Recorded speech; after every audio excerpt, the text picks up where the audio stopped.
గతంలో పనులు ఎలాగో ఇప్పుడు ఎలా పనులు అప్పుడు బాగున్నాయి, పరిపాలన అప్పుడు బాగుంది. ఇప్పుడు చూస్తే చెత్త ప్రభుత్వం లాగా ఉంది. ముందు పనులు బాగున్నాయి, వ్యాపారాలు జరిగినాయి, బాగానే ఉంది. ఇప్పుడు అసలు వ్యాపారాలు లేవు. పరిపాలన గత ప్రభుత్వాలతో చూసుకుంటే గత ప్రభుత్వాలన్నిటిలో కూడా చంద్రబాబు నాయుడు గారు అనే ఆయన నెంబర్ 1 గా పరిపాలించారు. అనేకమైన ఆటిల్లో వైసీపీ నిదానమే బాగాలి. ఏంటంటే బాపట్ల ఏరియాలో బాగాల.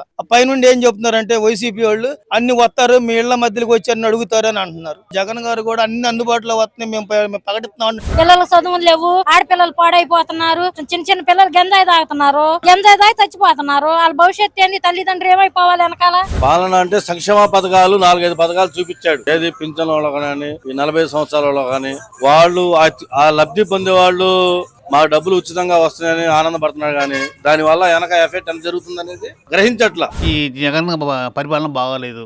ఈ ఎంప్లాయీస్ కి పిల్లలకు ఉద్యోగాలు లేకుండా ఎన్ని ఇబ్బందులు పడుతున్నారు. అది జగన్ పరిపాలన. ఆయన రాజకీయమే తెలియదండి. అసలు ఆ సలహాదారుల మాటలు చేస్తున్నాడు కానీ ఆయనకి అసలు తెలియదు. మరి ఇంత రాతగా మాట్లాడిన వాళ్ళు అక్కడ ఏ ప్రభుత్వంలో చూడాలి. చాలా తప్పు అండి అది. వాళ్ళు చూసి ఇంకొకరు నేర్చుకుంటారు. అసలు చూసి నేర్చుకుంటే రాత అయిపోదండి. ఇంకా అస్తవ్యస్త పరిపాలన జరుగుతుంది. ఒక పద్ధతి ప్రకారం అనేది జరగట్లా. డెవలప్మెంట్ లేదు, ఆర్థిక సంక్షోభం, ఆర్థిక ఎమర్జెన్సీ వచ్చింది. రేట్లన్నీ పెంచేసేస్తున్నాడు. ఆయన ఇచ్చిన ఉపయోగం మా దగ్గర తీసుకుని మాకే ఇచ్చినట్టుగా ఉంటుంది కానీ ఆయన మనకేమో ఊరినే ఇట్లేదు సార్. అసలు ఏముందని చెప్పుకోవాలి. ఆయన్ని ఏమంటే పరిపాలన బాగోలేదు. వేస్ట్ అండి, లేదు తీసేనండి.